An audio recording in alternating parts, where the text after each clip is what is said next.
Hey guys, welcome to another year of the SAFF podcast. I'm joined by Razeen. Welcome, Razeen. How are you? How are you keeping? Oh, I'm so happy to be back, man. This 2 3 months felt like an eternity. Well, apart from the World Cup, but the Yeah, last few weeks felt really it's been long without any football. We have football currently on the go at the moment. Are you watching the good. Community Shield? I watched for a bit. It's okay. Arsenal are all over them. I felt like saying they're going to win the league again. Definitely too early to make such comments. Yeah, they're running away with it. It's not quite the Premier League yet, so it's like watching a preseason game. Yeah, I'm impressed by Arsenal. I did not expect them to be so all over City. City are all over the place at the back as well. Like Donnarumma has been making a few mistakes. Their defenders seem a bit passive. But who's this new kid? This Christian Silos? Solis, what a player, man. Greek, Solid. 24-year-old Greek winger. He's got 2 assists already. He's looking like, dare I say, the next big thing. I don't know. It might be too soon for that. I mean, Saka didn't start, so. But yeah, at least he's making his mark, and maybe he'll get some minutes. Yeah, I'm definitely going to look at him for FPL now. I've already checked 6.5. I mean, they've sold Trossard over the summer break, and I think Martinelli's been linked away as well with interest from Turkey. But Yeah, not in the one to squad keep today. an eye on. One to keep an eye on for sure.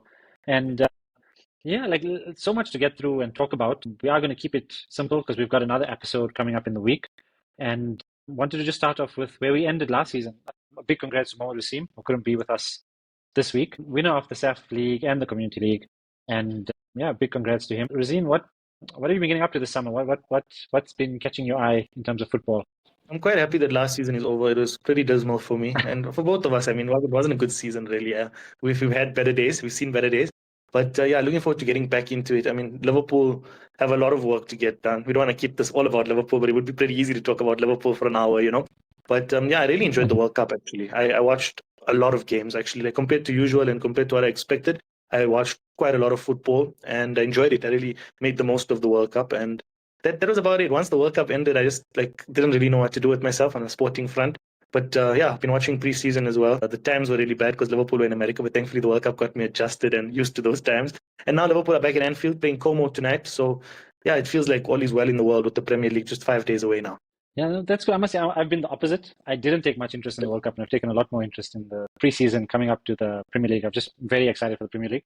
Obviously, the World Cup is nice. I kind of fell off straight away after Bafana's first performance. It was just a terrible performance against Mexico.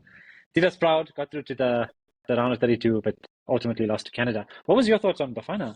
It was interesting. I mean, I was a bit disappointed after the first game, and then they grew on me a little bit, and I felt like they could have had like a killer campaign if they got past Canada, which they well could have. I mean, it feels like a lifetime away now, that game against Canada, like because there's so many games after that we caught, but a good World Cup for Bafana. I mean, they entertained us for some time. The vibe in the air was pretty good. Everyone had their Bafana shirts on every week. It was fun. It was nice seeing our country on the grandest stage, and having them as a team we could support beyond the group stages, which is not something I think a lot of us would have expected to see. Seeing a couple of goals as well, that was nice. Yeah, I think the most disappointing thing for me about Bafana was that we know they can play well. We know they're not the best team in the world. But the first game, they went in with tactics of such a defensive-minded game that they couldn't show off who they were. And I felt like it's such a letdown. Like it's the opening game and it's the biggest stage. And these are players who probably their whole life they've been dreaming of playing in leagues like Europe, and this was their chance to showcase it. And technically, they weren't allowed to. So that was a bit disappointing for me. I felt like they should have just given it a go. They've lost 3-0 now, but like in hindsight, even if they lost 3-0 but playing well, I think it would have been better. But I mean, I'm happy they made it to the World Cup. Let's hope they perform well at the next AFCON, and then hopefully they qualify for the World Cup again. And maybe we can catch So, them uh, in a quarterfinal one day. yeah, no, fingers crossed for that. I mean, I feel like they bounced back well though from that first game that you mentioned, and Hmm. we did get to see them at their best. I mean, they did reach their best at some point, right? Winning that game, no one really expected. It was good. It was good seeing them at the World Cup. And what did you think of Spain winning the World Cup? I mean, it was a pretty strange final. Let's say it wasn't the best final. Hmm. I think overall Spain deservedly winners. I thought like Spain, France probably the two best teams, then Argentina. Even though Argentina showed a lot of fight, they showed a bit too much fight in my opinion. England had a good World Cup as well. I mean, third place, best finish since '66. As an England fan, I'll take that. I mean, it would have been nice to see us in the final. Yeah, I think we could have actually won that final. I feel like it would have been a much better final if we were there. But yeah, I mean, onwards and upwards. I think Tuchel is the right man for the job, and maybe he brings football home at the next Euros. But I think we should move to club football because I think we all missed it quite a bit, and it's back now. yeah, no, I happy to be back. What's like what has been catching your eye in preseason? Oh, let's start with transfers actually. Like what are your opinion on the transfer window so far? Who Which teams have you felt like they've been doing good business, and which teams are you concerned about not doing enough business? Is it just me, or has this window felt a little bit quiet and only really starting to pick up now? What do you think of the window in general? I mean, do you think it's because of the World Cup and all the attention being there and all the players being busy and now starting to come back? And, even Fabrizio, his posts have been pretty repetitive this window. He's talking about Barcola every single day without any update. If you think about it, he's making the same comment on the same player every single day. I've been following him, and you're seeing all the we go pop-ups, and none of them are really like, wow, like, they've been few and far between. I agree with you 100%. I feel like this window's been very slow. I don't even feel like it's picking up that much. Usually, there's post World Cup, there's a few stars that all the teams want. There's a few eye-catching transfers, but nothing really. Like it seems to be a lot of business has been done behind the scenes with players not at the World Cup, and even before the World Cup. Now, things will start to pick up now, but I feel like it's been a very slow transfer window for everyone. And I don't know what it's down to. There's been a lot of managerial changes. I don't know if that's part of it as well. Clubs assessing where they are with this small preseason, and then maybe now they're going to assess and try and grab a few deals in the last minute. And watching Arsenal today, I think keeping Mikel Arteta after a very good campaign is going to really be to their benefit. Because I was just looking at the fixtures, and Liverpool's first 6 fixtures, I think, are all against teams with new managers. And Liverpool ourselves have a new manager. So that's pretty wild. I mean, it's not common that you see this where so many changes happen in the top half of the Premier League table, especially. Yeah, no, it is crazy. I think there's something like 8 new managers, and if you count De Zerbi, it's 9. And it seems like it's a lot of big clubs. I mean, we're talking Chelsea, Liverpool, City. Like technically, United's manager is also quite fresh, even though he showed us we had him for quite a large portion of last season. Yeah, it's going to be very interesting. I'm actually also looking at the transfer market. Like it's been quite discerning for some clubs. I mean, Newcastle have lost Tonali, Guimaraes. I think Trippier, the captain, is gone as well. It's quite, and they haven't really signed known players. And then you have City now. They've probably also lost their captain. There's talks of Rodri leaving, but they've signed Elliot Anderson. And then Spurs went wild and they bought Tonali. They've got two centre backs in Senesi and I think Paul van Hek. So I think they signed Robertson as well. They've really been spending, and after Cody Gakpo now as well. I don't know. I hope they don't get him. I kind of want Gakpo to stay. I hope he stays. What are your thoughts on that? Yeah, no, I think Spurs and I feel like he'd fit the mold there. Be very successful there, but I do want him to stay because we are quite short on numbers going forward, But yeah, I mean, we'll see if we can get him by and Barcola both from Paris. Then it makes sense to let someone go, especially since the non-homegrown players list of ours is pretty full. I think we only have 1 slot left there or something. So we need to be a bit careful there on who we sign and who we let go of. Gakpo's links are pretty close. Apparently, he wants to go now, based on what the last reports have been saying. Let's talk a little bit about Victor Munoz, because what a player. I just watched him against Como in the first game this morning, and I'm really, really impressed. He's got blistering pace. He's very, very direct. He's like, Rio Ngamoa has his own style where he cuts back quite a lot, but Munoz is very direct. He just goes for it, doesn't hold back, and I really, really like him. And if he's going to be playing on the left-hand side, it's really interesting to see what they do with Rio, because they've been experimenting a bit with Rio on the right, and I feel like he's just not as effective. Maybe he needs more time there because he's a young player and he might have to adapt to a different position.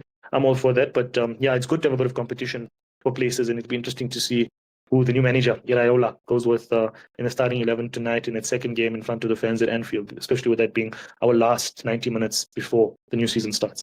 Yeah, it'll be very interesting. I'm keen to see these new signings as well. I haven't actually seen him play, just read a bit about him. But I mean, he was in the World Cup winning squad for Spain. He comes highly rated, and he's highly praised. Let's just hope he translates into the Liverpool squad. I think he'll be pushing the boundary for a first team player pretty soon, and that's good for the club. Competition, healthy competition, and even if he can break through and become key, I mean, I'm not going to be upset about that. Yeah, what are your thoughts? Our problem is just up front. Before we move on, because like Isak staying fit is like super important to us. I mean, if he stays fit, it could be a good season for him. But if he doesn't, we might be having a bit of a problem with Ekitike out until early next year, potentially, because we tried Chiesa up front in preseason and he just hasn't looked it, completely out of sorts there. So yeah, we can talk about strikers if you want. I mean, who are you looking at in your FPL team? Are you thinking about Isak? Is there anyone else that's like caught your eye? João Pedro, is he a must-have?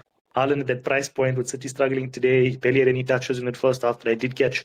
So there's a lot to talk about there, a lot to think about as well. Yeah, in terms of strikers, I think we can break it down into the premium, which is just Haaland, and then your second set of expensive strikers, I think from Isak, João Pedro, Igor Thiago, and then you can go more mid-table or mid-tier strikers like your Calvert-Lewin, Robbie from Sunderland, These are the strikers that you expect to start and play, but they don't really play for teams that get the most goals.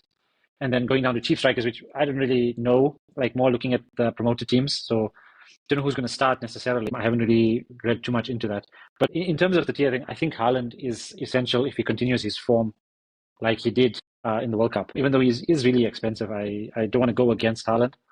However, based on this Community Shield game, I'm reconsidering if he's worth it. But right now he's in my team. You spoke about Isak, and I just find him too expensive at this point. And there's too much uncertainty in terms of Liverpool's game. Like, I don't know how they're going to line up. I don't know how they're going to play. If they're scoring a lot of goals, I don't know whether he's going to be getting all of them. Is it going to be coming from other players, obviously, coming from the wingers, maybe Ngamoa or Gakpo? So I'm still, I'll be watching him, but I'm wary about him. I don't think it's worth the risk to start with him. I think it's a big gamble. And then in terms of João Pedro, I think he's amazing. I think 7.5 is a great price point, and he fits so well in the Chelsea team. He's got a lot of players around him, and I don't see him not starting at the start of the season. And then the other striker, so I have Haaland, I have João Pedro, and then the third striker is a toss-up, Calvert-Lewin or Brobbey. I'm even looking at Richarlison for the start of the season because apparently Solanke is out again. But I don't know, what are your thoughts on the striking situation? Would you risk Isak? I think it depends, and I think we're going to get a really good idea from tonight's Liverpool game because it looks like Iraola is sticking with that 4-3-3. Starting with Isak, he's starting Gakpo on the left and he's starting Rio on the right, like he's been doing. I just saw the lineup drop like right now, and that's what he's going with. So if Isak can stay fit, he's going to get goals. I like, Iraola's style of play. We've seen it at Bournemouth as well, that the strikers will score, and he's a very direct striker, target man vibes that he brings sometimes. I think he might be one to consider. I don't know if I'm going to go with him immediately. I don't think I'll go with him and Haaland. So yeah, I'm not sure if I'm going to go with Haaland, especially after today's game. What do you think? Are there any strikers that have been linked with Premier League moves that you feel would be good FPL options? Because I've seen that Arsenal have been linked with Victor Osimhen, and I feel like he would be a great FPL asset to have. Say again, Arsenal been linked with? Osimhen. That would be amazing. I think Osimhen's a very complete striker.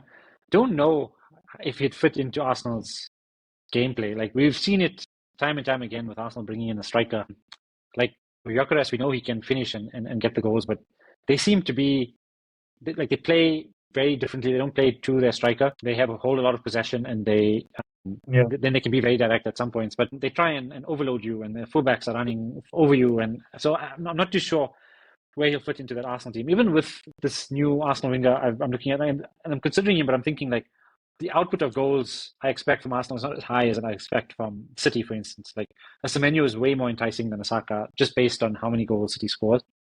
So I haven't really looked at any of the other strikers. I don't know who else is coming in, but Osimhen will definitely be a big name into the league. I don't know if he'll come though. Do you what are the chances that Arsenal sign him? I don't know. I just been seeing a few posts here and there. The commentators talk about it during the Shield game as well. And obviously, if Gyökeres was to leave, they'd be in need of a striker again. And I feel like, he had a good campaign. He scored his goals, but he wasn't really there for the big games, and he didn't really turn up all the time. So he almost got these goals when everyone else also scored and when they were winning anyway. So I feel like maybe it was just his first season, so maybe he'll turn it up a notch and have a great campaign if he stays. But if they were to sign another striker, I'd keep my eyes peeled. But also, you switch from attack. Well, you stay in attack, but you move from the forward position to the midfield position. And if we can have a fully fit Bukayo Saka throughout the season, then I definitely think I'd be considering him in my team. I know you said you don't have a first draft, but is there any player that you would consider essential in your team going into the season? It's always difficult to bet against Haaland, but I just feel like today's game will throw everyone off a little bit, and that's what I really like. I'm actually happy to see that, because in all the first drafts that I've seen from all the experts around the world, Haaland was there. Even at the price point that he's coming in at, which is record-breaking and insane, in my opinion, he's been there. So if you see now a few more teams that go without him, it'll be nice to see how they break him, how they break it up a little bit. Bruno, do you think Bruno's essential? I mean, Bruno's in a lot of drafts as well. I've been contemplating it. Like Bruno, I think Bruno's going to be very different to last season in the sense that the start of last season he had a lot of defensive contribution points, so he was ticking over, and then at the end of the season he had a lot of assists. All came through Casemiro goals. Feels like that, but I think this season with Tielemans coming in and they've signed that Santos from Chelsea, I think like Bruno's going to have a lot more of an attacking role, so we'll lose those defensive contributions. But if United continue to score, I can't see Bruno not being in the points, whether it be assists or goals. The difference between Bruno and Haaland is I think you can actually cover up Bruno with Mbeumo. It's a possibility. I'm not saying it's guaranteed, but I feel like there's an alternative option and you can save money. With Haaland, I don't know if Semenyo will cover Haaland. Like, I don't know if there's any alternative to Haaland. Like, it's either you backing against Haaland, no other alternative. Like it's just you're spreading money around and hoping that the rest of the team is good enough. So I think it's a big risk. But I've seen a lot, like you've mentioned a lot of the social media guys posting all their teams, and everything really contains Bruno and Haaland. And I just want to go on to the point of all these people posting the teams, what has come to be known as the template teams. And now everybody's seemingly going to bench boost game week 1, which is something we've been advocating since 2024, 2025 season. So I don't want to say like everyone's copying us, because we've copied some random guy who we noticed. Shout out to the famous 5 team from the 24-25 season. But I mean, we did this last season. I did this last season at the start of the season. And I wanted to do it again this season. And I think anybody who's looking at it who's not sure why, I just want to have a quick chat about it. Bench boost game week 1 is a good strategy. I mean, you get your chip out the way. You have a full 15 set team of players you know you're going to play. It's always hard to predict the first set of players. So go safe, pick safe, and play the team bench boost. And then try and pick mid-tier players all around. So you do have to sacrifice the premiums. But like, for instance, if you have a player like Mbeumo, Bruno Fernandes, these are high, like 8 and 12. They're very easy to drop to lower value players.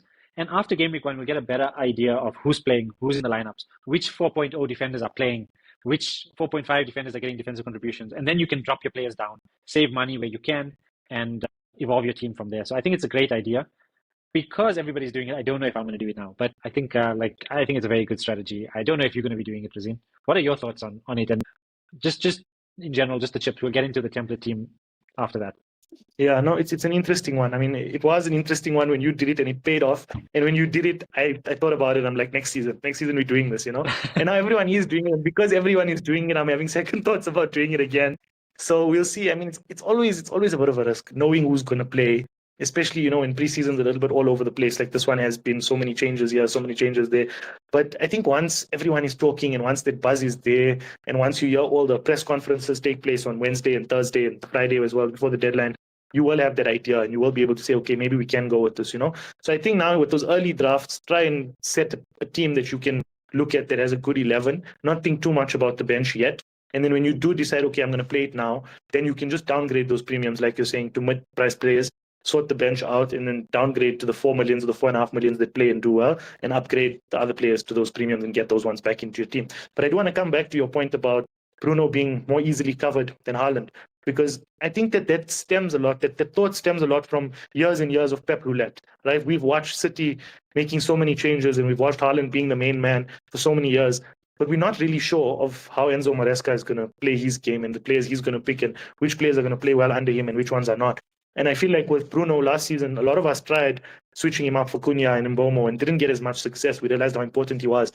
So maybe it could be a situation or a scenario that could arise where Haaland could be more easily covered. Maybe Foden steps up, or maybe Semenyo steps up, and one of these players play 90 minutes every game, and you're like, okay, maybe this guy can work, and Haaland's not really seeing much of the ball, like was the case in today's game. And maybe Bruno just ups his game even more, if that's possible, from a phenomenal season last year, and carries on, and he becomes a must-have. So I feel like, yeah, anything can happen. And where the bench boost could actually work is in a situation like this, where you've got two premiums that you're not too sure about yet. You're not sure which one you're going to need more than the other. So you go with the mid-price players that are going to play. You go with all 15 of them. You kill it in the first week, get a good above average score, and then slowly bring in the players that do perform well. I agree with you. It's going to be very interesting. I'm really keen to see your draft, Razin, because you always come up with the out and about from nowhere drafts. But we'll be looking forward to it. I mean, even keen to see Mamadou Sim's draft as a reigning champion. We're going to have to try and take him down. But yeah, like, I don't want to keep you too long. I think, like, for the viewers who are joining us, like, we hope you follow us through the season, because later this week we're going to be doing predictions. We're going to be looking at game week 1, and we're going to be looking at differentials to that template team. The template team we'll discuss as well in the next episode. We don't want to overload you guys with things that are still quite far away. I mean, even though it's next week, so many transfers happen, injuries, and still a lot of players coming back that have just got back from the World Cup. So we'll keep it at that. Razin, any final thoughts or words? I mean, before our game week 1 first drafts are even up, we can all say that this season we won't be having Mo Salah in our teams.